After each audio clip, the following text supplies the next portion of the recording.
여러분 안녕하십니까? 이곳은 마포구 상암동 월드컵 경기장 바로 옆 박정희 도서관, 박정희 기념재단입니다. 박정희 기념재단 좌승희 이사장님을 오늘 찾아뵙습니다. 오늘 감사합니다. 감사합니다. 좌승희 이사장님은 제가 아는 분 중에서 가장 경제학 공부도 많이 하시고 경제 이론 수준도 높지만 특별히 박정희 대통령의 경제 기적의 그 핵심적인 원리에 대해서 간명하고도 아주 뚜렷하게 잘 이론적으로 설파를 하셔서 많은 세계적인 석학들이 평가를 하고 계시고, 또한 지금 경제 민주화를 줄기차게 안 된다, 이건 반대다, 문제가 있다, 이렇게 주장하는 유일한 경제학자이십니다. 그래서 제가 오늘 이 말씀을 좀 듣고자 찾아뵙습니다. 우선에 이 바쁘시겠지만 박정희 경제 기적, 한강의 기적의 핵심적인 그 비결이 뭐고 원리가 뭡니까? 박정희 대통령은 아주 그 정권을 잡고 나서 처음서부터 항상 가는 데마다 이제 하고 다니신 말씀이 하늘은 스스로 돕니다를 돕습니다. 열심히 노력하지 않는 국민을 정부가 어떻게 도울 수가 있습니까 하는 게 항상 중요한 메시지였어요. 그 말씀은 모든 일을 하는데 특히 경제에 관한 하는 성과를 내는 사람이 중요합니다. 성과를 내야지 부가 쌓고 발전할 수 있고, 그래야 또 뒤따르는 사람도 따라 배울 수 있고, 그러기 때문에 모두가 다 같이 발전할 수 있는 게 아니냐. 그러니까 인센티브를 항상 어떻게 했냐. 열심히 노력하는 사람이 상응하는 보답을 받도록 하고, 열심히 노력하지 않던 사람도 그것에 따라서 따라오면 그에 따르는 또 이 인센티브를 줌으로써 모든 사람이 서로 나눠 먹자는 것이 아니라 서로 다 발전하고자 노력하는 그 분위기를 만들어내고, 그걸 통해서 모두가 성공한 거죠. 그게 핵심이요? 핵심이죠. 그러면 스스로 돕고 싶어도 내가 장애가 있다, 너무너무 가난하다, 조건이 제대로 안 갖춰져 있다, 우리 대한민국 박정희 대통령 초기처럼 식민지만 오래 해가지고 아무 인프라도 없다. 그쵸. 어떻게 합니까? 아무것도 없는데 그럼에도 불구하고 거기서 남보다 열심히 하는 사람이 반드시 있는 거예요. 그 중에서 exactly. 그걸 알아야 돼요. 뭘 도우라, 성과 있는 사람을 도와라 하면은 그 부자를 도우는 얘기냐고 자꾸 얘기를 하는데 그게 아니라고. 다 똑같은 조건이지만 남보다 노력하는 사람이 반드시 있기 마련이고 앞서가는 사람이 있는 겁니다. 근데 그런 사람을 상대적으로 칭찬하고 발굴하고 지원함으로써 다른 사람도 따라오게 하는 거예요. 그렇다고 해서 다른 사람을 절대 버리지 않습니다.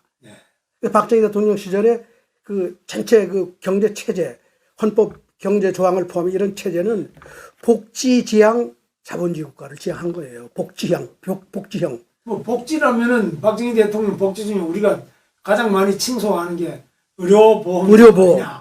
그 60년대 다 그 법을 다 만들고 그랬죠. 저희도 어릴 때는 뭐 병원도 없었지만 돈이 없어서 병원 가는 것 자체가 아주 글쎄요. 하늘의 별 따기. 그러니까 국가가 그 기본적인 그 의료 보호제도라는 걸 통해 가지고 200만 명이 해당하는 사람을 다 병원을 갈 수 있게 도왔고, 나중에는 이제 그 의료 보험제도를 통해서 대기업, 이제 뭐 중견기업 이상인데 이런데 제 기억에 300인인가요? 500인 이상의 기업에 대해서는 기업과 그 개인의 이제 50%씩 이렇게 해가지고 하는 그 의료보험제도를 그런 걸 도입하고, 또 중요한 거는 새마을운동 자체가 이게 복지정책이에요.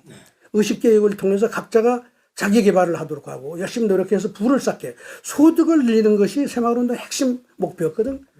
소득을 늘리려면 어떻게 해야 돼? 주민들이 다 열심히 노력해야죠. 노력하지 않은 주민을 어떻게 나라가 다 이렇게 세울 수가 있느냐 이거야. 그렇게 하기 위해서는 열심히 노력해서 다른 데보다 더 잘하는 마을을 앞장서서 더 지원했단 말이에요. 차등을 둔다는 거예요. 그러니까 우리 어릴 때는 우선은 전기불이 안 들어왔거든요. 그런데 그렇죠. 저희 시골 마을에는 1978년이 돼서 전기불이 처음 들어왔는데, 그때는 전기만 중요한 거예요. 근데 두 번째 제가 기억하는 거는 어릴 때는 우리는 물이 제대로 안 들어오니까 항상 그 물을 받으러 우물가에도 줄을 서지만, 특히 수돗물 나오는, 저는 그 수돗물 나오는데 동네 수도꼭지가 집집마다 안 들어오니까 그 수돗물 나오는 그 꼭지 앞에 물통을 놓고 쭉 섰었죠.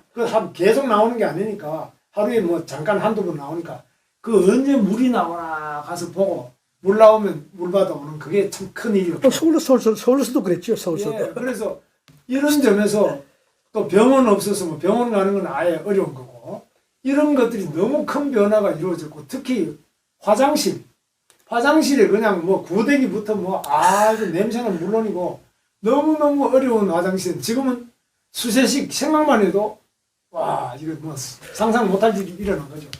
그러니까 그런 게 전부 다 박정희 대통령 때 다 예, 그 당시에는 그 루럴 소사이티, 그러니까 이 농촌 사회가 전부 다 대부분이 한국의 농촌 사회 있잖아요. 도시가 얼마 안 됐거든. 도시도 뭐 다 없죠. 제가 서울에 네. 와서도 서울에도 판잣집에 화장실이 글쎄요. 뭐 그냥 우리 청계천 위에서 그냥 볼일 보면 밑에 툭 떨어지고 이런 거였습니다. 우리 옛날 저 서울상대 등일 때고 저 하숙집 다 기억하시잖아요. 뭐 형편이 없었지. 근데 이제 농촌을 포함해서 지역 사회가 이렇게 아까 말씀드린 그런 여건 속에 있을 때는 개인이 그거를 해결할 방법이 없어요. 없어요. 정부가 또 돈이 없는데 전체를 해결할 방법은 없다고. 그러니까 특히 농촌 같은 경우에는 그 마을 단위로 그런 인프라, 그거 다 인프라거든요. 그런 사업을 공동으로 할 수 있도록 하는 그 장치가 새마을 운동이야. 마을 간의 경쟁을 통해서 필요한 물을 어떻게 개발할 것이냐, 생수를. 그런 문제. 뭐 전기 같은 건 물론 정부가 계속해서 공급하는 노력을 했지만은 그 새마을 운동이라는 게 지역사회의 인프라 개선을 통해서 소득을 늘리는 그 작전이었단 말이에요. 근데 그 과정에서 항상 정부가 어떻게 했냐. 다른 마을보다 잘하는 마을한테 예를 들면 전기를 공급할 때도 그런 마을을 먼저 공급했어요. 네. 우리가 전기를 다 공급할 수는 없지만 어디를 먼저 할 거냐. 아니 새마을 운동을 열심히 해서 소득을 올리고 눈을 부릅뜨고 열심히 하는 마을에 먼저 해야지 그게 동기가 보여야 되는 거지. 그럼 그런 사람 먼저 한다고 너는 혼자 놔두고 거기 놔두고 못하는 사람 한다? 그건 이치에 안 맞죠. 정의롭다는 게 뭐냐. 열심히 노력하는 사람이 그만큼 더 대접을 받는 게 정의로운 거예요. 그러니까 이제 약자들이 거기에 대해서 반론을 하는데 불만이 있고 많죠. 예. 그래서 제가 말씀드리는 게 그 약자들끼리 모여놓고 보면 반드시 거기에 그 약자 중에도 잘하는 사람이 있다는 거예요. 그러니까 우리가 복지 정책을 하는 거 오늘날 그렇잖아요. 저소득층을 놓고 지원할 때도 항상 그걸 염두에 둬야 돼요. 정부에서 지원하는 건 제한이 한계가 있잖아요. 요즘처럼 퍼 주어가지고 제가 몇 년이나 갈지 모르겠습니다만은. 근데 그 중에서도 누군가는 다른 사람보다 열심히 해서 개선하고 그 복지 시스템에서 혜택에서 벗어나는 사람이 생기는 법이에요. 그런 사람을 칭찬하고 recognize, 인정하고 다른 사람한테 동기가 되도록 부여하고 그러나 정부가 지원할 기초적인 건 지원을 해야겠죠. 그래서 다른 사람들도 다 음지에서 양지로 나와야 되는 거지. 음지에 있다가 음지에 있는 사람만 지원하면 양지에 있는 사람이 음지로 내려와요. 왜? 혜택을 받으려고. 전 세계가 그래서 망하고 있는 거예요. 요즘 소위 복지병이라는 게 복지병이라는 게 뭐냐? 음지에 있는 사람을 양지로 내보내야 되는데 음지에 있는 사람은 음지에서 뭉개고 앉아서 먹고 지내게 만드는 게 복지병의 심각한 문제인 거죠. 그럼 어떻게 그 음지에서 양지로 나오게 만들 거냐? 답은 간단하죠. 음지에서 노력해서 양지로 나오는 사람을 먼저 끌어올려야 돼요. 인센티브를 주고 다른 사람으로 하여금 그렇지. 나도 저렇게 하면 올라갈 수 있구나. 이래서 전체가 양지로 나오도록 만드는 복지 시스템이 들어와야지만 전 세계가 제대로 간다 이거예요. 그러니까 박정희식 경제운영, 박정희식 빈곤 퇴치 그 정신이 전 세계에 퍼져나가면 오히려 전 세계를 동반성장하는 세계로 만들 수 있다 하는 게 제 개인적인 생각입니다. 그래서 지금 보면은 우리 좌승희 박사님은 정치는 어떻게 요즘에 경제를 망치고 있는가. 정치가 경제를 망친다고 이렇게 하셨는데 예. 어떻게 보면 이걸 막말이다. 막말이죠. 막말인데 용기 있게 이 말씀을 하셨는데 어떻습니까?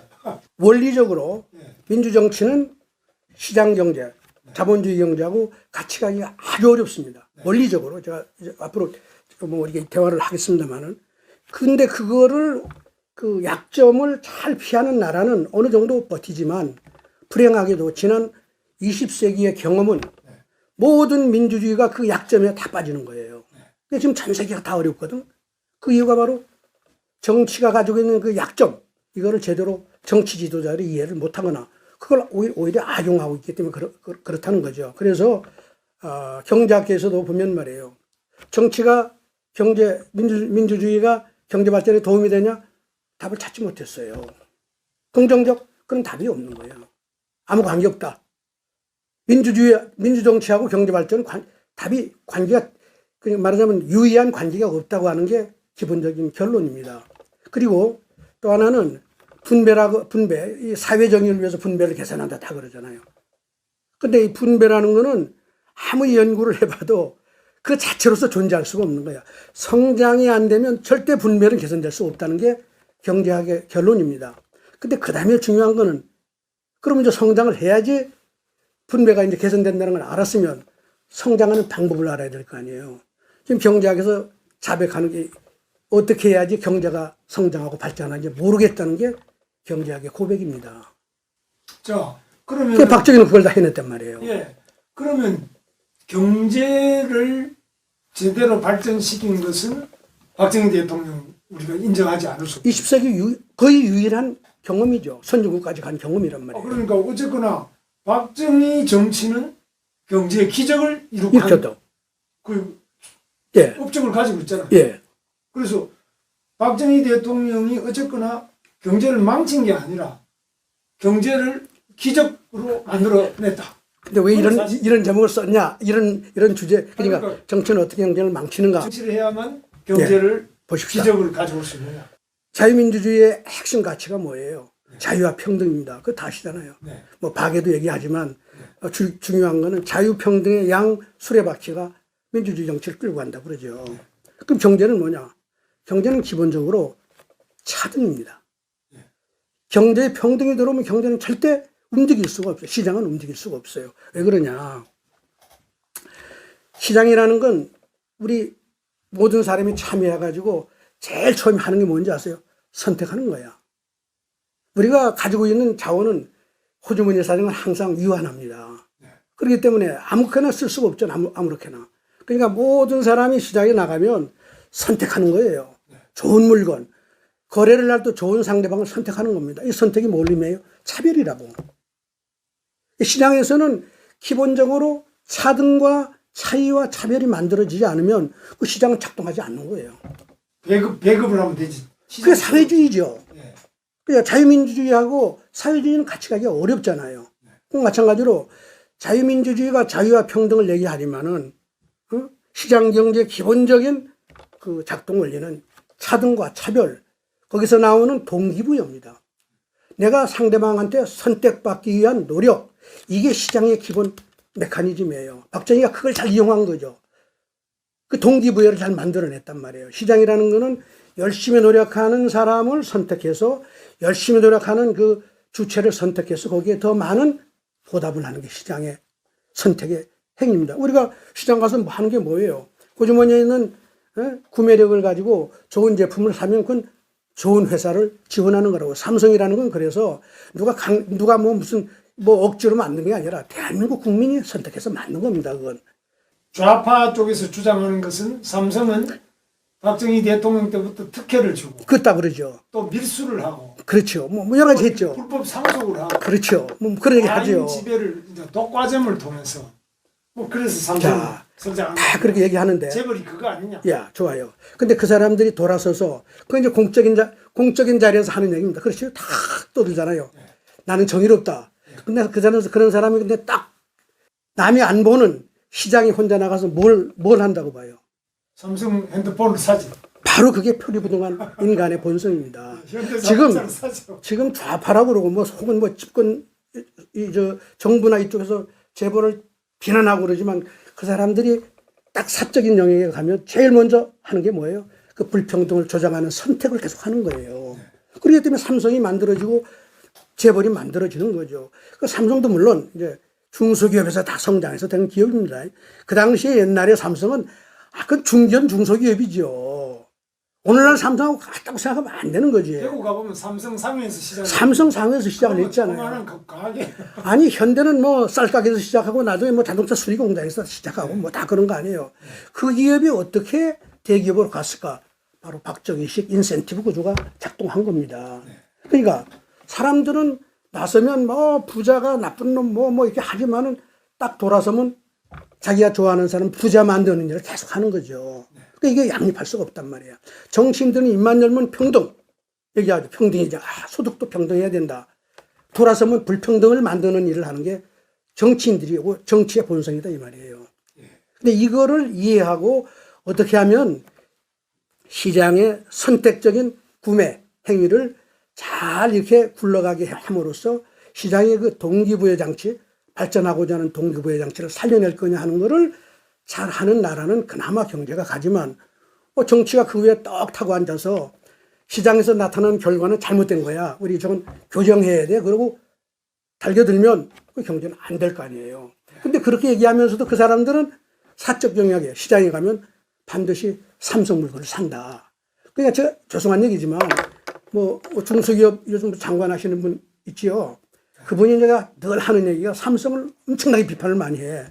그래서 저분 호주머니에 어떤 핸드폰, 누구가 만든 핸드폰, 중소기업 핸드폰이 있는지 없는지 내가 궁금해.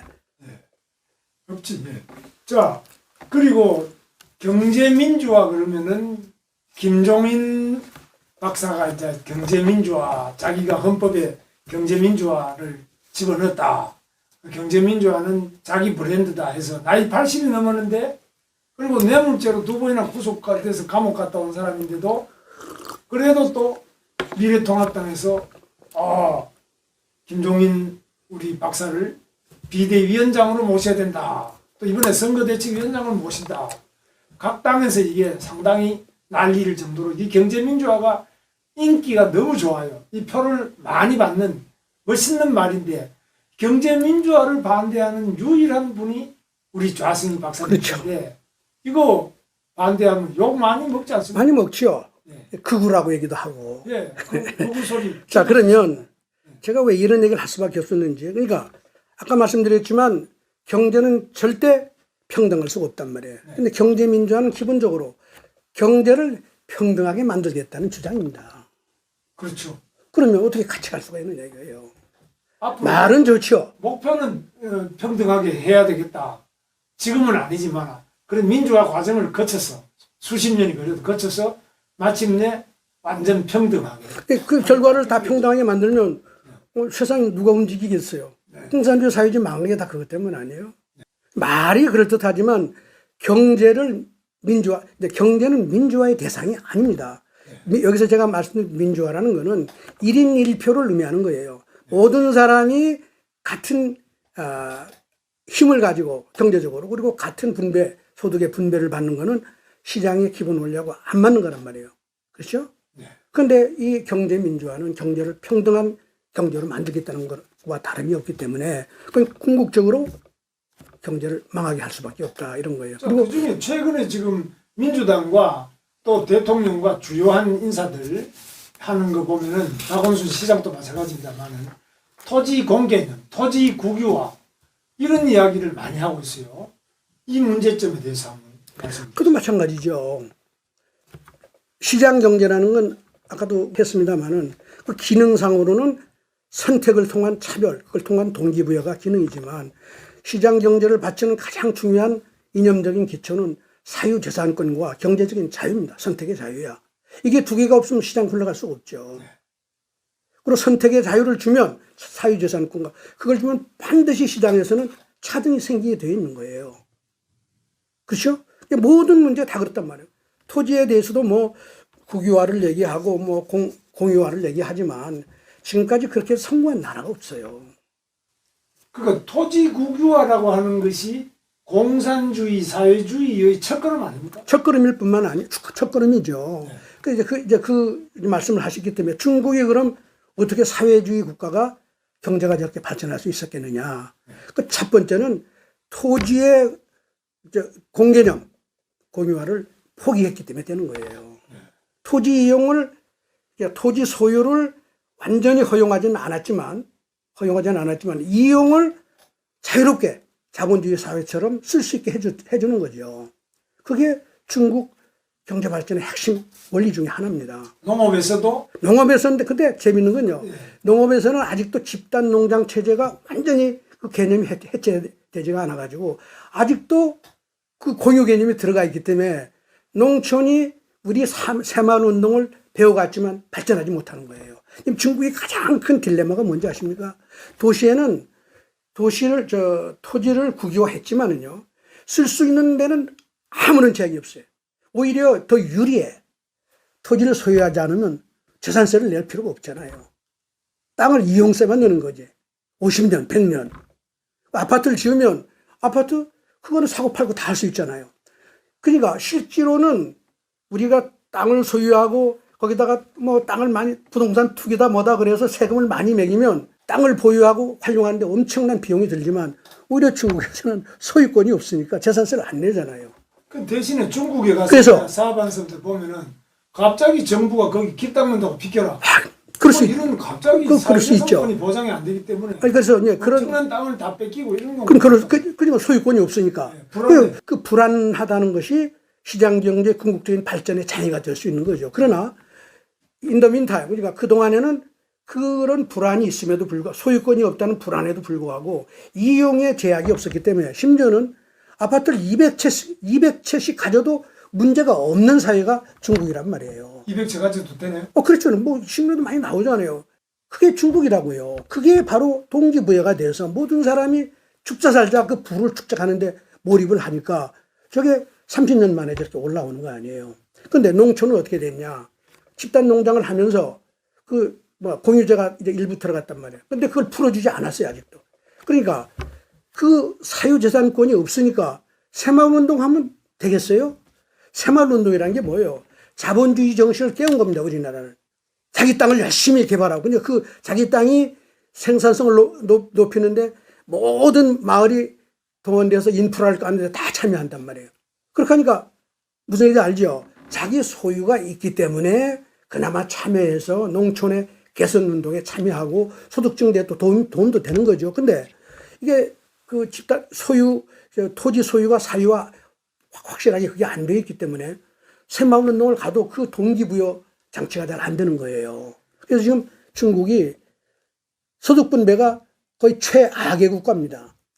경제는 저렇게 성장하고 있지만은 농촌이 뒤따라오지 못하는 거예요. 동반 성장이 안 되는 거죠. 근데 대한민국은 도시의 발전을 기업을 육성하고 이렇게 하면서 동시에 농촌에 가서 주민들의 자주의식을 일으켜 세우고 자기 개발을 위한 노력을 장려하고 인센티브를 부여하고 하면서 농촌이 같이 따라갔기 때문에 60년대 후반에 가서는 농촌이 도시보다 잘 살았단 말이에요. 지금 중국이 그게 절대 안 되게 돼 있단 말이에요. 그렇지. 지금 보면은 이 공산주의, 사회주의 경제가 바로 이 토지 국유화 이걸 통해 가지고 어떤 토지 자체가 불평등의 근본이다 이렇게 보는 게 지금 현재 민주당의 집권층. 그래서 계속 틈만 나면은 박원순도 토지 공개는, 추미애도 토지 공개는, 이인영도 이번에 총선에 이겨서 토지 공개는. 그래서 이 법 자체도 토지에 대해서 상당한 규제, 또 다주택자들에 대해서 차별적인 과세 이런 걸 계속 하잖아요. 예, 그게 이제 기본적으로 그분들은 이 토지에 그런 사고방식에 매몰된 사람들은 농경사회 이념에서 벗어나지 못한 사람들이야. 농경사회 멘탈리티에서 못 벗어난 사람이야. 농경사회라는 건 뭐예요? 땅을 가져야지만 부자가 되고 농사도 잘 짓고 다. 그게 기본이거든. 토지가 모든 것의 기초입니다. 네. 오늘날 자본주의 사회는 어떻게 바뀐지 알아요? 자본주의 사회 중산층이 어디서 나옵니까? 기업 속에서 나옵니다. 네. 자본주의 사회라는 건 농촌에 땅 위에 사는 많은 사람, 땅 위에서 인생의 성공과 실패의 모든 운명을 걸고 땅에 있는 사람을 전부 다 자본주의 기업 속에 데려다가 중산층을 만들어낸 거예요. 오늘날 전 세계에서 선진국이라고 하는 나라에 제가 제 나름의 정의는 이렇습니다. GDP 중에서 농업의 비중이 5%면 다 떨어진 나라예요. 농업이 전체 GDP의 5%밖에 안 돼요. 미국도 그렇습니까? 미국은 더 떨어지죠. 미국은 농업이 그렇게 대국이지만 네. 전체 GDP에서 비하면 전부 다 5%면 선진국에서 따져보세요. 우리나라도 3%까지 내려갔을 거예요. 네. 인구로 따지면. 그렇습니다. 이게 뭘 의미해요? 토지가 자본주의 경제에서 그렇게 중요한 게 아니다 이거예요. 뭐가 중요해? 기업이라는 거예요. 기업이라고 하는 또 다른 삶의 터전이 자본주의가 만들어냄으로써 그게 중산층을 만들어내고 농경사회보다도 훨씬 더 부유하고 동반성장하는 사회를 만들어냈죠. 근데 지금 이제 여기 근데 이 사람들은 그 간섭이 없고 기업은 잘못 생겼다 그러고 토지로 돌아가자는 농경사회로 돌아가자는 사람들의 멘탈리티야. 그런데 지금 이제 토지 국유화하는 사람들 이야기 들어보면은 왜 이 임대료 받아먹고 사는 도시의 건물 주인, 그 다음에 집 한 채 없는 무주택 서민, 이 사람들을 겨냥해서 토지 국유화, 또 다주택자들에 대한 세금 중과세 이런 걸 계속 주장하는데 그게 같이 토지 공개념하고 같은 봅시다. 개념으로 봅시다. 자, 그 미국 사회가 아메리칸 드림의 첫 번째가 뭔지 아십니까? 한 가구당 집 한 채는 가져야 삶의 터전을 다 준다는 거예요. 홈 오너십이야. 그게 미국의 아메리칸 드림의 첫 번째입니다. 그걸 위해서 미국이 어떻게 하는지 아십니까? 미국은요, 무슨 집을 하나 사면은 자기 실거주자로 이제 살 거 아니에요? 그러면 그 평생 같은 집에 살 수가 없잖아요. 그 집을 불려서 쾌적하게 살아야 될 거 아니에요.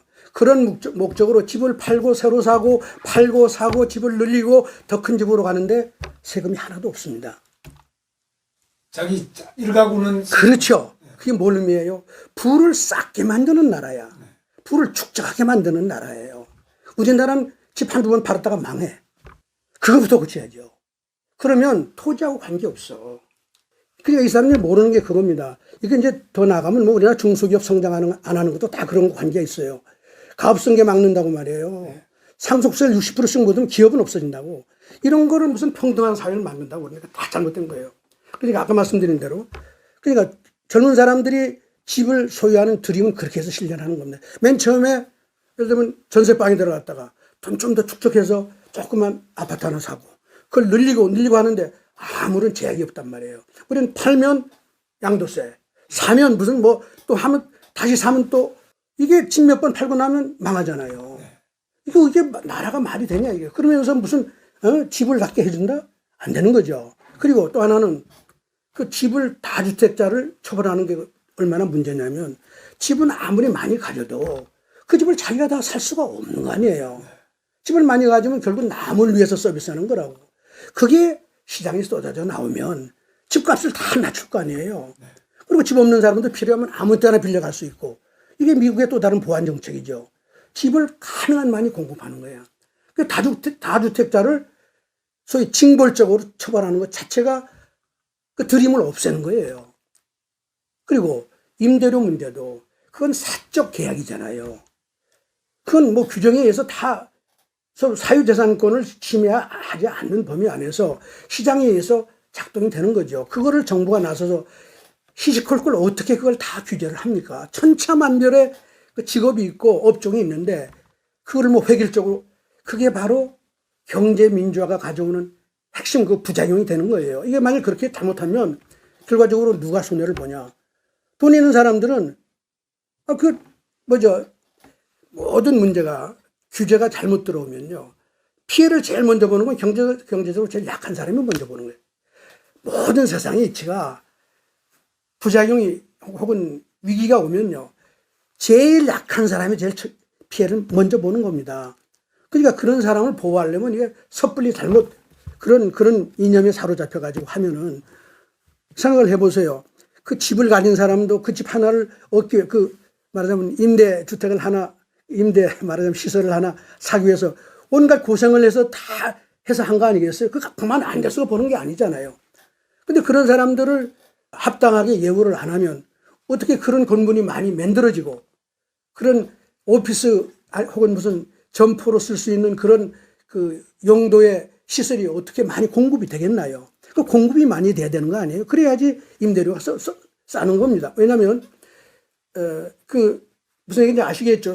오피스로 쓸 수 있는 혹은 무슨 식당이든 뭐든 그런 걸로 쓸 수 있는 그런 용도로 쓸 수 있는 그 스페이스가 많이 공급되는 것이 임대료를 낮추고 그 사람들을 돕는 겁니다. 근데 이런 식으로 하면 그 스페이스 공급이 줄어들죠. 왜?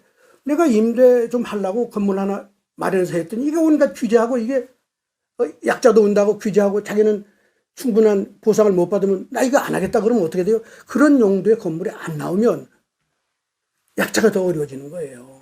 요즘 뭐 경제가 오래가 안 돌아가니까 뭐 핑계를 빈 대겠죠. 가게도 많고 여의도에도 보면은 뭐 빈 공간이 많아졌어요. 사무실 거의 다 비었습니다. 그러면 자연스럽게 임대료가 내려가는 겁니다. 잘은 안 내려가지만 조금씩 떨어져요. 내려갑니다. 예, 그래서 전체적으로 공실, 공가, 뭐 이런 빈 가게가 많아져요. 예, 맞아요. 이런 그래요. 것들이 문제이고, 그래서 지금은요, 평등 경제, 경제 평등, 평등 경제, 경제 민주화가 경제 평등을 추구하는 거죠. 이것은 이제 한 가지, 축구의 한 가지 이제 아르스토텔께 헌법에도 그렇고 많은 그 정치 이념 얘기를 할 때 사회정의라는 사회적 정의라는 말을 많이 써요.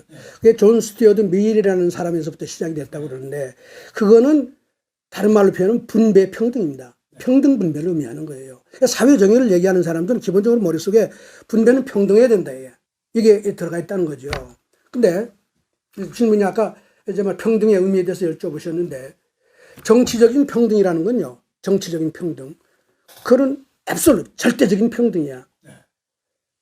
정치에서 평등이 뭐예요? 1인 1표죠. 완전한 평등이죠.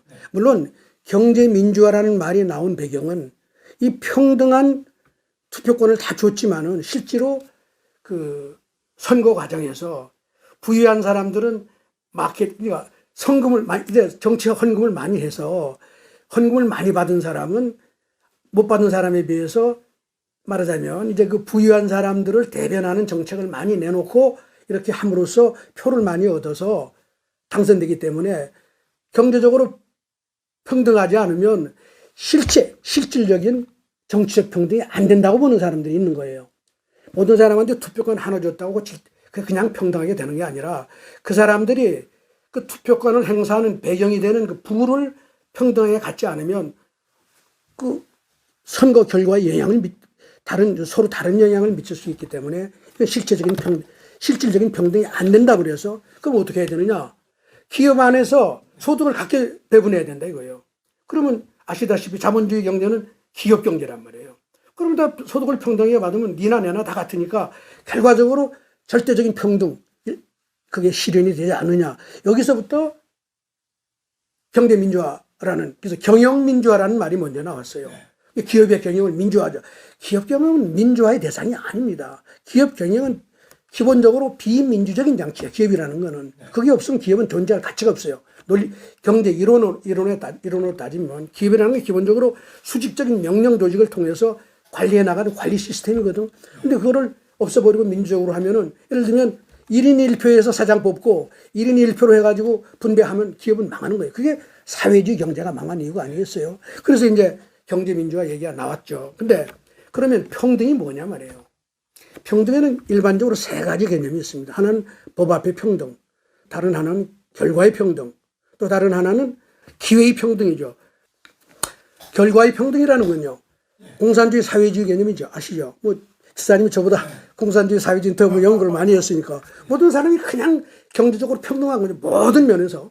그리고 정부 국가의 강압에 의해서 이렇게 한 거 아니에요.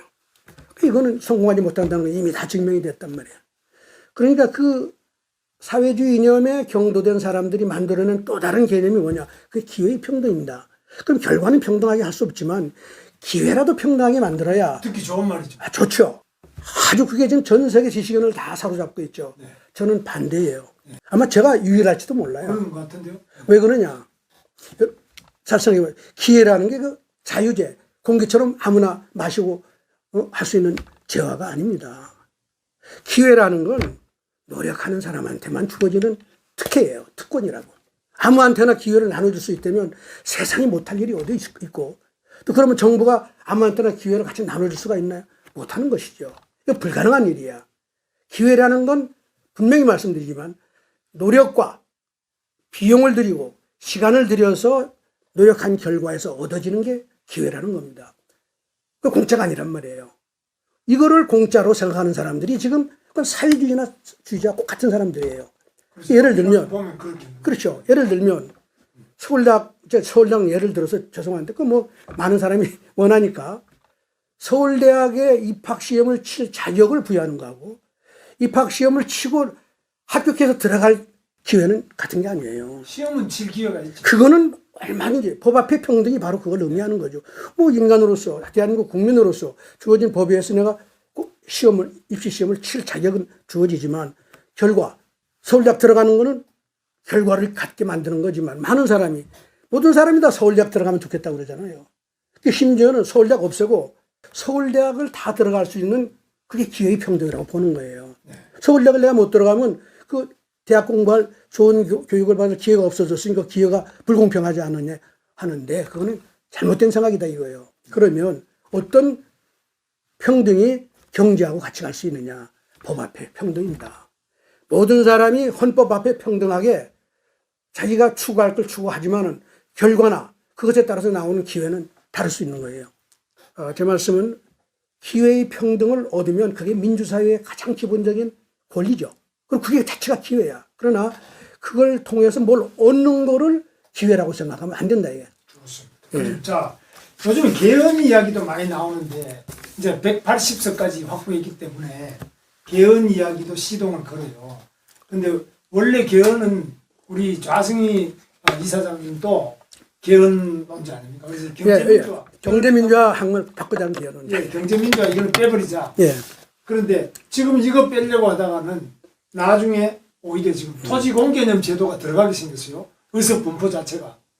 맞아요. 어떻게 지금은 어떻습니까? 개헌에 대한. 요즘 이익공유제까지 얘기할 판이니까. 네. 또 현재 개헌하자고 해서는 안 될까? 저는 개헌하자고 그렇게 주장하지는 않습니다. 네. 그러니까 권력 구조에 대해서 얘기를 한다는 건 뭐 의미가 있어요. 지금 뭐 단임제가 옳으냐 그러냐 뭐 하는 건 말이 되지만 토의할 수 있지만은 경제 조항에 대해서는 우리가 정리를 할 필요가 있다는 거죠. 우리나라 경제 조항은 너무나 구체적으로 돼 있을 뿐만 아니라 하위법에서 규정해도 돼 필요하면. 근데 헌법에 규정이 너무 디테일 상세하게 들어가 있어서 소위 뭐 선택의 자유라든가 이런 것에 대해서 사실은 상충하는 것들이 많단 말이에요. 그뿐만 아니라 이제 최근에 들어온 경제민주화는 개념도 잘못됐지만은 그 개념이 헌법에 들어간 게 지금 현재 헌법에 있는 경제민주화라는 용어 자체가 제가 오늘 말씀드렸던 경제를 평등하게 만들어야 된다는 경제민주화 개념하고는 다르게 해석이 돼야 됨에도 불구하고 오독하고 있다는 주장을 제가 하고 있는 겁니다. 네. 그래서 지금 경제민주화라는 이 개념은 헌법에서 빼야 된다고. 예, 저는 그렇게 생각합니다. 그 경제민주화라는 걸 빼자는 개헌을 찬성합니다. 예, 저는 찬성합니다. 그러니까 이미 그거 말고도 경제민주화에 해당하는 게 다 헌법에 들어와 있어요. 네. 근데 그 경제민주화를 넣는 실익도 없을 뿐만 아니라 그걸 가지고 사회주의나 공산주의 이념에 가까운 주장을 그 조항을 가지고 걸어서 주장하는 사람들이 너무 많아지기 때문에 소위 경제가 완전히 정치화가 돼서 완전히 혼란입니다. 지금 놀라운 것은요. 우파 정당이라고 하는 저 통합당이 김종인 씨를 비대위원장으로 모시겠다는 거는 경제민주화를 다 따르는 사람들이에요. 과거 한 30년 동안도 우파가 글로 다 바뀌었지만 이미 정치권은 전부 다 경제민주화를 그러니까 주어진 걸로 다 보고 있단 말이에요. 이게 아주 대단히 문제가 있다. 예, 그래서 지금 보면은 단순히 이 토지 공개념 경제민주화를 넘어서서 완전히 노조가 주도하는, 노조가 기업 경영에도 참여하고 노조에서 더 많은 조직원들이 가입할 수 있도록. 그래서 노조 중심의 정부다. 지금 이렇게 보고 있어요. 그것도 민노총, 과격한 노동해방 노선. 이런 건데 지금 특히 정경련 같은 경우는 이 민주당의 간부들이 정경련을 방문했다가 노조를 향해서 사과 입장까지 밝혔어요. 작년에 그렇게 했죠. 그래서 내가 정경련에 간 것은 뭐 우리 개인들이 간 것이지 몇몇 국회의원이 간 것이지 당론으로 간 건 아니다. 이렇게 해명 성명을 그 이원욱 부대표가 그 입장을 밝힐 정도로 이렇게 정경련은 완전히 적폐단체로 이렇게 돼 있어요.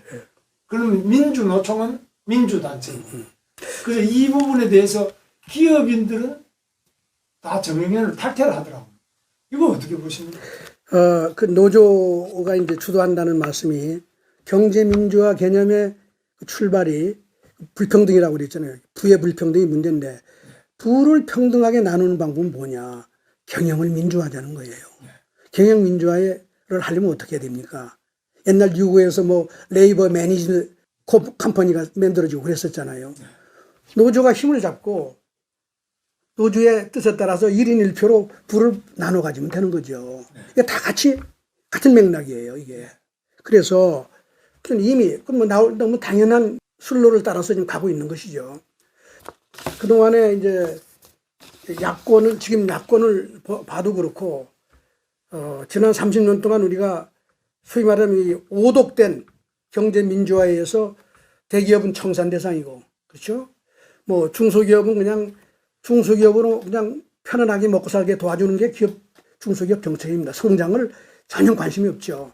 뭐 이런 식으로 이제 해왔는데, 사실은 이 대기업을 청산하자고 하는 이 주장은 제가 여러 번 경험했지만은 옛날에 한국 땅에도 아주 만연돼 있고, 그리고 이 정치인들은 밖에 나가면 대기업 친화적인 발언을 하면 저 재벌 합접이라고 그러니까 아무도 그 얘기를 못 하잖아요. 표가 떨어지니까. 그러니까 이건 묵계가 뭐냐? 그건 얘기하면 안 되는 거고, 그 대신에 어떻게 노조의 주장 다 나눠 먹자는 거 아니에요. 기업을 나눠 먹자는 거예요. 기업의 부를. 이게 옳다고 생각을 하는 거죠. 그건 뭐 이념적으로 뭐 주장할 수는 있지만, 근데 그게 그럼 경제에 도움이 되겠느냐? 안 되는 거죠. 근데 그 기업이라는 건 아까도 말씀을 드렸지만, 기업이 나타난 배경은요, 시장의 역할이 취약한 점을 보완하기 위해서 자생적으로 만들어진 조직입니다. 물론 나중에 법적인 장치가 들어왔지만, 기업이라는 거는 그 가버넌스 시스템, 자원을 배분하는 장치로서 시장하고 다른 메커니즘을 통해서 하는데, 시장이라는 건 아주 평등한 거래 관계를 통해서 willingly, 말하면 자발적인 의사에 의해서 거래하는 게 시장이지만, 기업이라는 건 일단 들어가면요, 사장의 명령을 받아야 되는 게 기업의 본질입니다. 그렇지 않으면 기업은 존재할 이유가 없어요. 그렇게 함으로써 시장보다도 더 효과적으로 자원을 배분할 수 있는 그 능력이 생긴단 말이에요. 그런데 노조가 지금처럼 극성을 부리면, 예를 들면 사회주의식 이제 기업이라는 건 뭐예요? 사회주의에는 기업이 없죠. 공장밖에 없는 거예요. 기업은 공산당이 다 관리하는, 국영기업이라는 건 공산당이 관리하는 거고, 자본주의식 기업 제도라는 건 없는 겁니다. 공장만 있는 거예요. 그러니까 그 기업이라는 게 어떻게 해요? 평등 분배죠. 공산당이 평등 분배를 하니까 그 생산성이 올라갈 리가 없고, 그래서 다 망한 거 아니에요? 지금 우리가 지금 그 꼴로 지금 가고 있는 거나 다름이 없어요. 심지어는 대기업을 국유화하자고, 뭐 아니면 공영화하자는 주장을 지금 하고 있는데, 그 와중에 노조는 당연히 경제민주화 저항을 가지고 득세할 기회가 온 것이죠.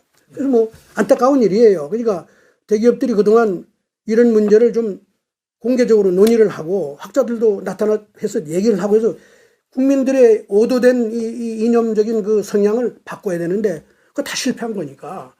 그거 뭐 다 포기하고 있는 상태 거예요. 같습니다. 네. 그래서 지금은 제일 우려하는 것이 대기업이 없이 삼성, LG, 현대 이런 데가 없이 세계 시장에 과연 물건을 만들어서 팔 수 있느냐. 그럼 세계 시장에 나가서 이익을 창출해서 가져올 수 있느냐. 중소기업이 과연 세계 시장에 가서 얼마나 많은 물건을 팔아서 많은 고용을 일으키겠느냐.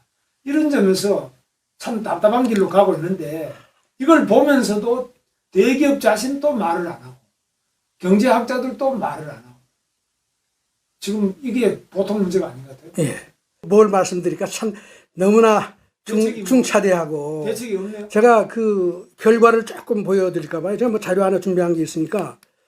이게 선진국들이요, 지난 20세기, 그러니까 2차 세계대전 이후에 소위 경제민주화라고 하는 개념, 혹은 사회민주주의라고 하는 개념하에 그 평등 분배 쪽으로 이제 간 나라 대부분 복지제도가 평등 분배를 지향하는 겁니다.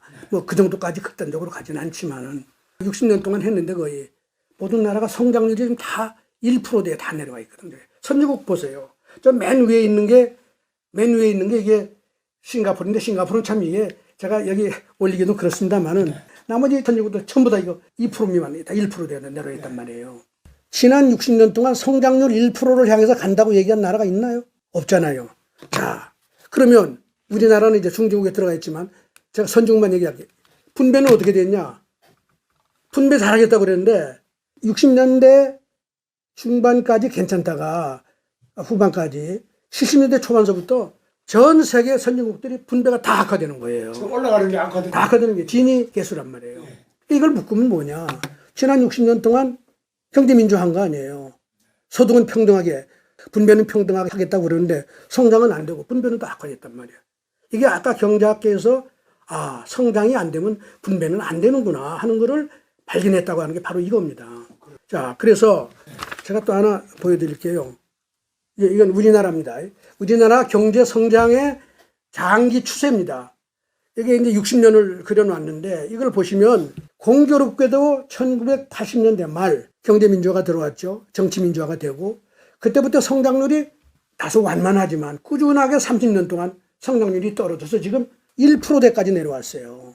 그러면 이게 정부의 역할이나 이런 거 빼면 우리는 마이너스 성장하는 나라고 이렇게 30년 동안 우리가 이게 성장 안 하겠다고 얘기한 사람이 있나요? 정치인 다 경제학자 성장 안 하겠다고 했나요? 모든 정책은 성장을 앞장서서 했는데 성장이 계속 떨어지잖아요. 근데 그 뒤를 보시면요. 지난 60년 동안요. 대한민국의 기업의 자산이 중소기업 대기업을 다 합친 거예요. 60년 동안 어떻게 성장했냐를 보시면 80년 초반까지 60년대에서부터 연평균 37% 넘게 기업이 성장을 했어요. 근데 83년에서 96년까지 83년에 서부터 96년까지 외환위기 이전까지죠. 이때는 16%, 외환위기 이후에는 지금 3% 돼요. 아까 경제 성장률이 떨어진 거하고 기업의 성장하고 이거들끼리 같이 가는 거예요. 이걸 더 아까 같은 기법으로 그리면 성장률 내려가는 거 가지고 똑같은 패턴입니다. 기업이 투자를 안 한다고. 성장을 안 하는 거예요. 기업 섹터가 총체적으로. 그런데 제가 하나 더 보여드리면 이거는 말이에요.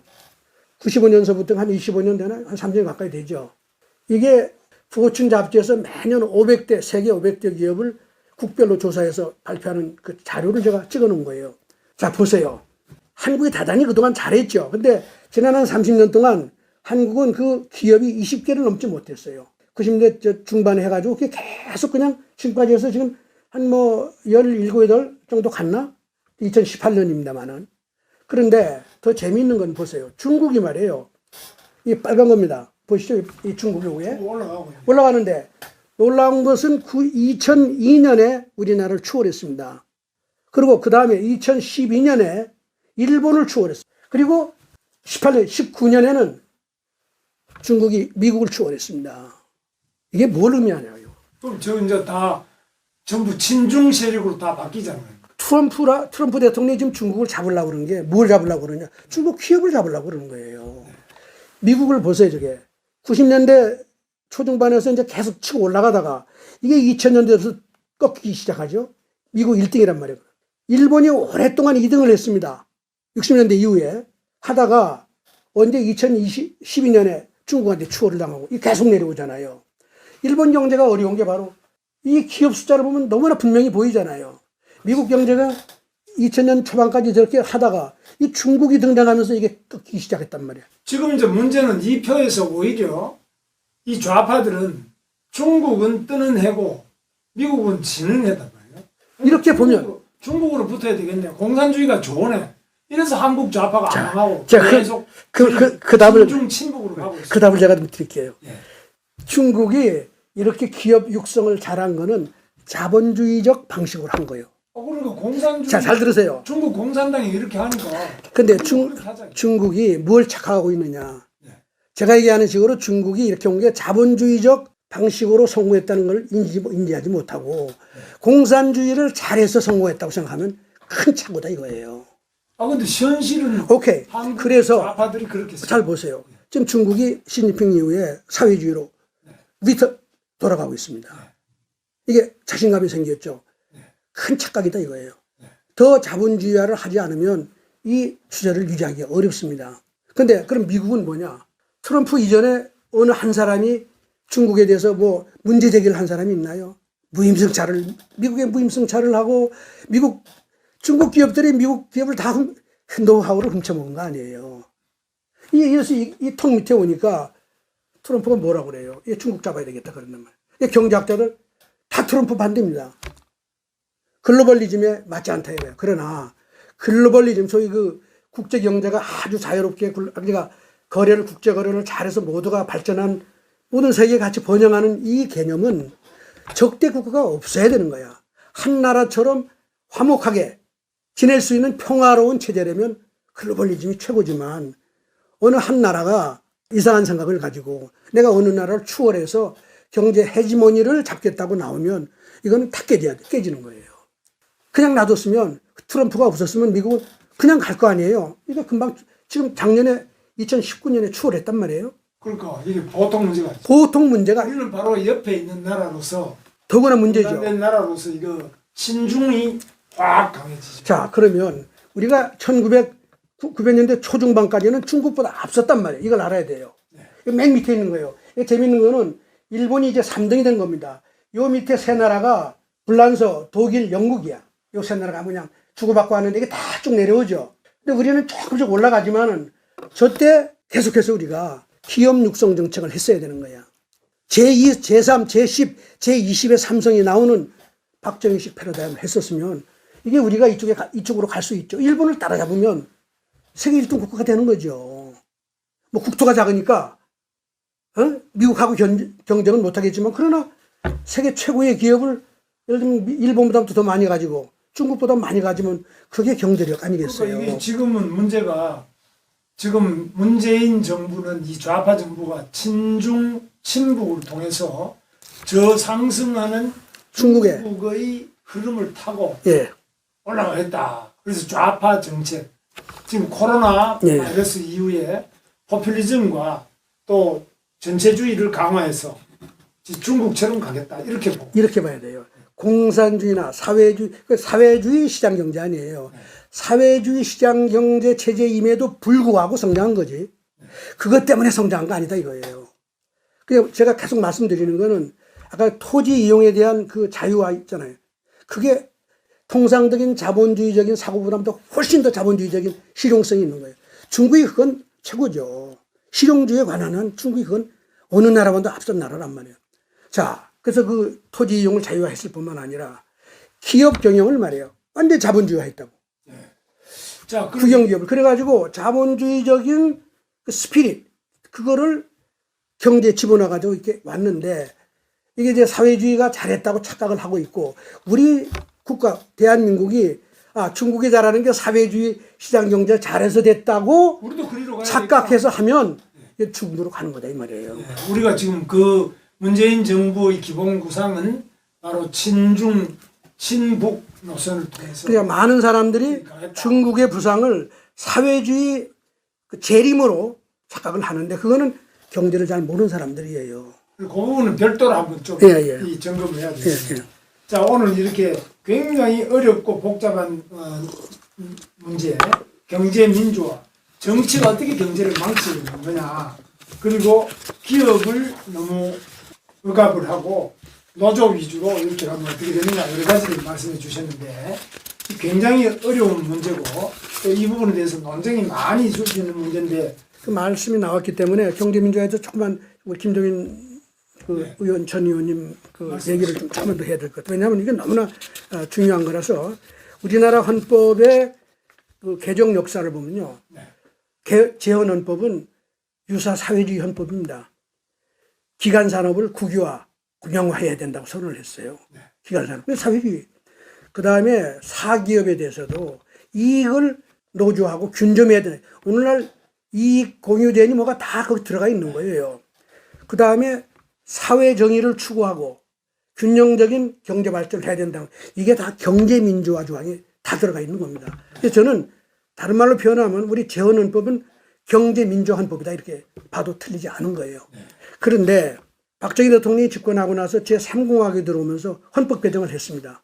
3공 헌법이라고 하는데 그 헌법이 드디어 최초로 대한민국에 자본주의 시장 경제 개념을 가져와서 아까 얘기한 사회 정의를 추구한다고 하는 재헌 헌법을 2항으로 누르고 제1항에다가 시장 경제 원리를 집어넣었어요. 국가는 개인과 기업의 경제상의 자유와 창의를 존중함을 기본으로 한다. 이게 완전 자본주의 기본 이념이죠. 이거를 제1항으로 넣음으로써 드디어 그때부터 대한민국의 자본주의 시장 경제를 한 한 겁니다. 다른 사람 잘 몰라요. 헌법 안 보는 사람들. 자, 그래서 드디어 이제 한강의 기적을 이루었단 말이에요. 그러니까 이게, 그러고서 이제 그 법 하에서 아까 말씀드린 뭐 의료보험 제도라든가, 새마운동을 통한 농촌의 발전 이런 걸 다 통해가지고 사실 복지국가형 자본주의 시스템을 정착을 시킨 겁니다. 그 기초를 다 닦아놨단 말이에요.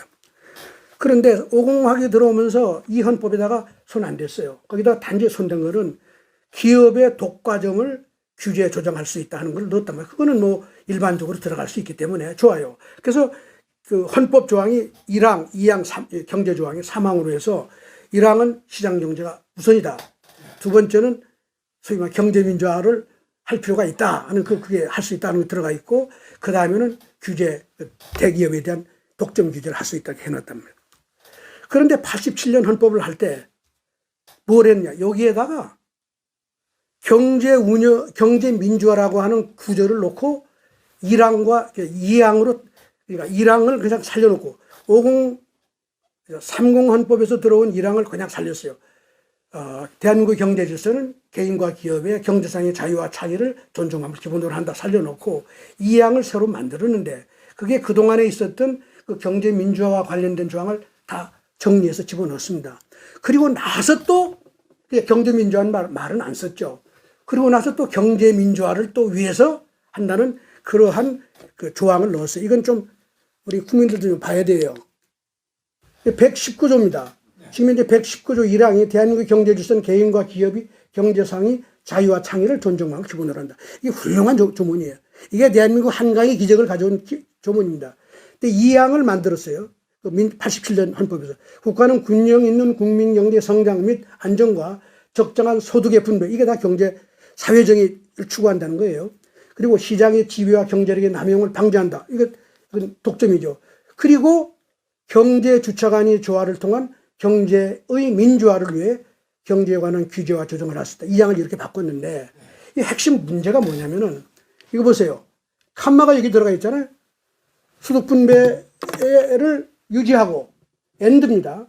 시장의 지배와 경제력의 남용을 방지하며, 그리고 엔드 경제 주체 간의 조화를 위한 경제 민주화를 위하여. 이 경제 민주화는 앞에 구절에 들어가는 게 걸리는 게 아니란 말이에요. 그렇죠? 이게 다 독립적인 구절이에요. 국어상.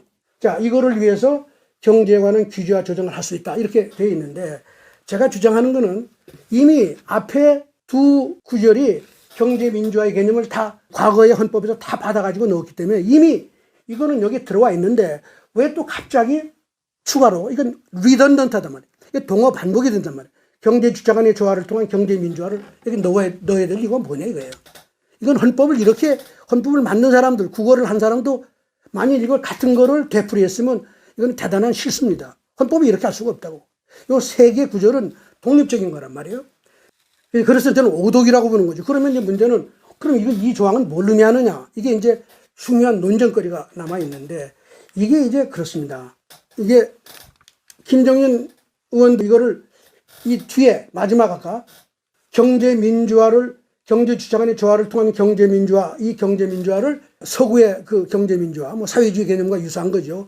이거라고 계속 지금 주장을 하는데, 이건 저는 오독이라고 볼 뿐만 아니라, 그 다음에 더 중요한 거는 이 해석에 대한 논쟁이 없었던 게 아니에요. 제가 이 주장을 계속 하니까 현경대 전 의원이 있습니다. 당시에 헌법 개정 소위 위원장인데, 이 사람이 헌법을 통과시키고 나서 기록을 남기기 위해서 신헌법이라고 하는 헌법책을 썼어요.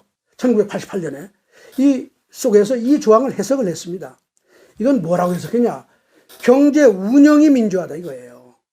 그 앞에 거는 다 아까 말씀드린 대로 시장 경제에서 생길 수 있는 부작용을 하고 이제 관련된 거죠. 그냥 경제 민주화를 하자. 이제 그 사회정의를 실현하고 균형 발전하자는 게 들어갔지만, 여기 들어간 거는 그 당시에 50 정부가 이제 그 전에도 그랬지만, 우리는 정부 주도 발전 전략이라고 그래서 정부의 역할이 너무 강했다고 다 비판을 했단 말이에요. 저도 그 당시에 미국에서 공부하고 와서 이렇게 계속 주장했지만, 민간 주도 경제로 가는 것이 이제 앞으로 추세고 가야 된다는 주장이 학계나 정치계에서도 많이 이게 나왔단 말이에요. 그래서 그 의견을 담기 위해서 경제 주체라는 건 뭐냐? 경제 주체 간의 역할의 조화. 경제 주체는 국가, 기업, 근로자. 이 3자의 보이스가 균형을 맞춰야 된다. 그동안 정부가 너무 앞서서 하는 바람에 민간 경제가 살아나지 않고 노조도 규제를 많이 받았잖아요. 그러니까 다 각자 목소리를 제대로 내는 그런 구조 속에서 경제 운영을 민주화하자는 거라고 해석을 한 겁니다. 근데 그걸 줄이면 경제 민주화가 될 수 있죠. 김종인 시 주장은 자기가 직접 전두환 대통령을 만나가지고 이 조항은 이제 소위 선진국에서 얘기하는 정치학자들이 얘기하는 경제 민주화를 넣었다고 주장을 하는데 저는 이 두 가지 다 헌법 조문을 뜯어서 제대로 해석을 해보면 거기에 그 경제 민주화가 앞에 이미 얘기한 거를 다시 리핏 동업하고 했다는 건 말이 안 되고, 두 번째 헌법 소위 개정 소위위원장이 해석이 그렇다면 소위위원이었던 김종인 해석을 왜 우리가 받아들여야 되느냐 이거예요. 이게 국민이 제가 보기에는 학계니 정치계가 전부 다 이것에 말하자면 이 집단 최면에 걸렸다. 오늘 대한민국이 사회주의 이념이 생각보다 국민들 생각이 많이 깔려 있는 거 또는 이해는 하는데, 그런 걸 배경으로 했던 뭐로 했던 우리가 헌법을 오독하고 헌법 해석을 왜곡함으로써 국민들을 그동안 오도한 거라고 봐요. 그렇기 때문에 어떻게 해야 되느냐. 제가 제언하는 건 이건 뭐 개인의 문제가 아닙니다. 그래서 헌재가 나서야 돼요. 헌재는 아직까지도 이 헌법 조문을 해석한 적이 없습니다. 그냥 통째로 그 2항 119조 2항 경제 민주화가 들어가 있는 조항을 해석한 적이 없고, 경제 그 조항 119조를 가지고 제1항은 자본주의 경제의 핵심을 얘기했는데 거기서 된 부작용을 완화하기 위해서 2항이 들어갔다고 보는데, 사실은 그 헌재 해석이 그겁니다. 근데 그 해석도 잘못된 거예요. 왜 그러냐. 사실은 우리나라 헌법은요, 그 2항이 먼저 들어왔어요. 아까 말씀드렸지만. 경제 민주화 개념을 담은 그 조항이 재헌헌법에 먼저 들어왔다 이 말이에요. 그런데 그거를 아래로 내리고 3공헌법이 시장경제 체제를 냈기 때문에 그것의 부작용을 경험할 시간도 없었던 거죠, 사실은. 자본주의 시장경제. 더구나 그 3공헌법을 통해서 세계 최고의 동반성장을 이룬 기적을 이뤘으면 헌재도 이렇게 해석하면 안 돼요. 이 일본은 사실은 2항은 아까 그 경제민주화 조항은 원래 출발은 재헌헌법의 잘못된 출발이죠. 사회주의 이념이 그 당시에 워낙 전 세계적으로 했기 때문에 이해가 되죠. 유지뉴스 해석도 그렇게 나와 있어요. 그래서 이렇게 됐는데, 제가 보기엔 헌재나 국회가 말이에요. 이 조항이 뭐냐. 아니, 한 글이라도 좀 제대로 읽어보자.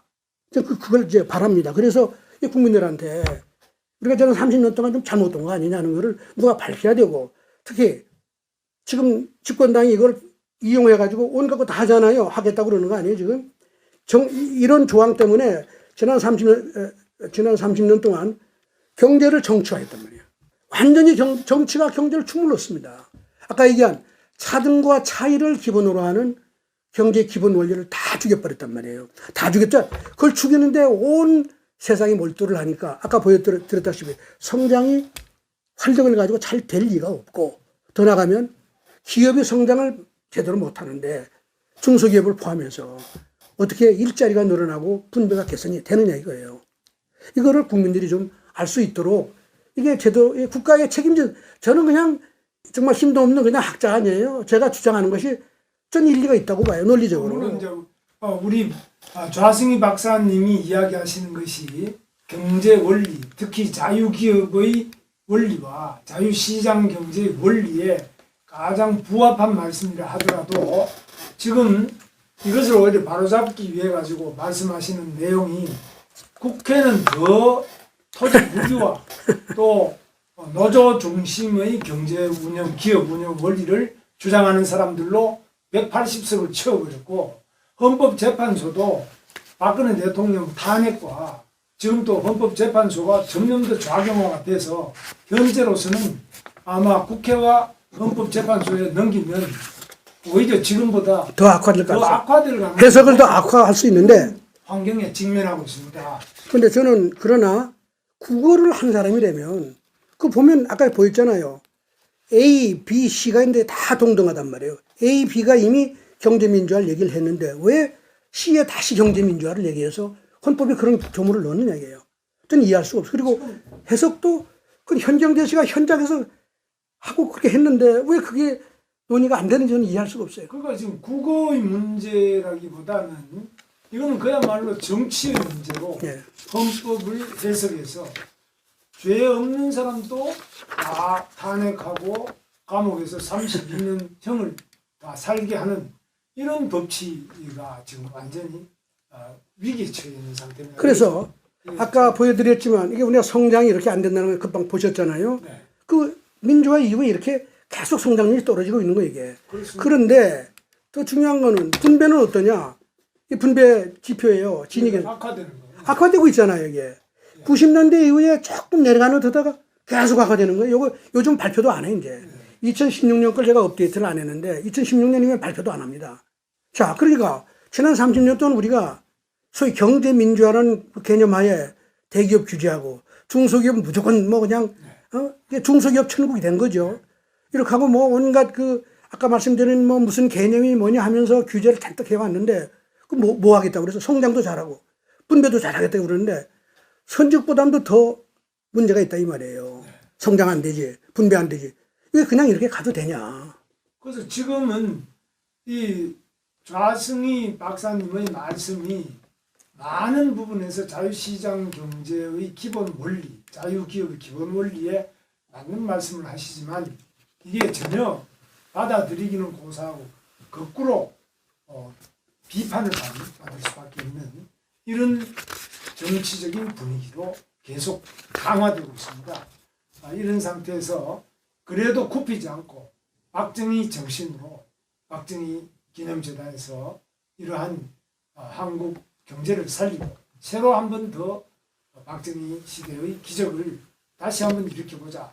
애쓰시는 좌승희 이사장님께 감사를 드리면서 오늘 일단 대담을 마치면서 마지막 인사 말씀.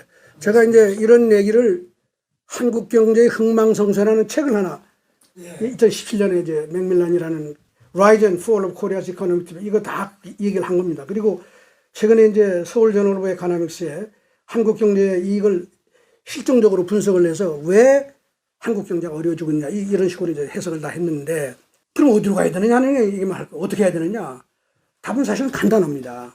제가 한국 땅 가서 얘기를 하면서 제가 한 얘기가 딱 한 가지만 풀어라. 대기업 규제 다 없애라. 중소기업 성장을 도와라. 성장하는 기업이 유리하게 그리고 인센티브가 생기게 해서 그렇게 만들어서 중소기업을 키워야 되는데 이게 대한민국 이 정책에 다 없다 이거예요. 제가 이걸 꼭 좀 강조하고 싶어요. 대기업 규제를 하면은 아까 이제 자료를 많이 보여드렸지만 많은 사람들이 재벌을 재벌 때문에 대한민국 경제 문제가 이렇게 문제가 많다고 얘기하는데 아무도 그거를 실증적으로 증명한 사람이 하나도 없습니다. 박정희 대통령 돌아가신 다음에 박정희는 재벌을 만들었다. 이거 청산해야 된다고 좀 계속 얘기했지만 그게 대한민국 경제 발전에 어떤 부작용을 초래했는지 실증적으로 증명이 하나도 없다 이 말이에요. 너무나 놀란 거 아니에요? 그리고 아까 보였지만 그 기업이 바로 대한민국 경제하고 같은 거야. 경제력을 만들어내는 핵심 원리고 그 기업은 우리가 키운 거예요. 박정희가 키운 게 아닙니다. 박정희는 잘하는 중소기업을 지원했지만은 그걸 재벌로 만든 거는 대한민국 국민이 키운 거예요. 재벌 청산하자는 정치인들이 키운 거다 이 말이에요. 이걸 잊지 말아야 돼요. 그렇게 하고 그 다음에 중소기업은 어떠냐. 박정희 시대는 전부 다 중소기업밖에 없었잖아요. 그걸 어떻게 20년 만에 20년 가까이죠. 그동안에 세계적인 기업으로 키웠냐. 전 세계에 가면 그게 가장 큰 궁금한 그 질문이야. 어떻게 그렇게 가능하냐. 아무래도 안 된다 이게. 중소기업 정책을 잘 보시면 박정희 시대 성장하는 기업이 유리하게 되어 있는 거예요. 이게 뭐와 같으냐. 자본을 축적해서 키우는 기업이 유리하게 돼 있어야 기업이 성장하면서 일자리 만들고 소위 동반성장도 하고 그럴 텐데 지금 우리는 어떤지 아시죠? 가업승계한다고 그러면 60% 상속세 내라고 그러네. 이거 바보 같은 짓이죠. 기업이라는 건 고잉 컨선이야. 기업이라는 건 법인입니다. 법인은 그냥 영원히 가는 거예요. 거기는 사람하고 관계 없는 거예요. 근데 만일 가업을 해서 승계하는데 60% 세금을 내라고 하면 기업 팔아야 될까? 그러면 기업은 똥값이라고. 기업은 죽는 거예요. 그러니까 중소기업이 성장하는 중소기업을 죽이는 정책을 깔고 앉아 있으면서 중소기업 육성 정책이라고 그러면 말이 안 되는 거죠. 생각해 보세요. 그러니까 이게 박정희 시대는 그 기업이 성장하면요, 뭐 정부에 지원했지만 어떻게 했냐? 주식 공개해라. 주식시장에 공개해서 대한민국 국민들이 다 공유하게 하고, 그렇죠? 주식을 사고 국민 기업으로 만들어야 될 거 아니에요. 그게 박정희 대통령의 첫 번째 정책입니다. 그렇게 하고 세금은 그렇게 그 당시엔 오늘날처럼 그냥 때려 매기진 않았다 이 말이에요. 근데 오늘날 그럼 이런 상황에서 중소기업이 성장을 하겠느냐 이거예요. 어떤 중소기업자가 열심히 해서 자식한테 물려주냐 이게. 자식한테 물려줄 때 그 기업이 그냥 존속해서 가면 양도세 물리면 안 되는 거예요. 사실은. 그게 자본 축적의 핵심이죠. 그 가면서 일자리 늘리고 이렇게 하면서 그게 대기업으로 가고 그래야 되는데 오늘날 대한민국의 대기업이라고 그러는 게 박정희 이후에 만들어진 게 뭐 있나요? 제조업은 하나도 없거든요. 그래서 IT 기업이 한두 개 지금 1조 이상의 기업이 만들어졌지만 이게 뭘 의미하느냐. 기업을 죽이면서 경제 잘 만든다고 분배 잘 하겠다고 거짓말 한 거죠. 우리 정치하시는 분들 좀 더 신경을 써줬으면 좋겠다. 지금은 대기업보다는 민주노총을 더 그렇죠. 하고 그거 다 문제예요. 성장보다는 분배가 가장 중요하다고 주장하고 있습니다. 그래서 성장보다 분배가 중요하다고 그러는데 예, 중요하다고. 경제학에서는 분배 성장 안 하면 안 된다고 이미 밝혔단 말이에요. 그래서 지금 미국, 일본식의 기업 자유 경제보다는 중국식의 계획 경제 이런 데를 더 가깝게 하고 모델로 삼아야 되지 않느냐 이렇게 하는 때에 아주 용기 있고 소신 있게 말씀을 하시고 목소리를 내주시는 박정희 기념재단 우리 좌승희 이사장님, 좌승희 경제학 박사님 오늘 좋은 말씀을 들어봤습니다. 앞으로 다시 또 찾아뵙기라고 우리 박정희 도서관 앞에 박정희 대통령의 동상이 우뚝 서는 그날을 또 그려봅니다. 마지막으로 인사 말씀. 예, 감사합니다.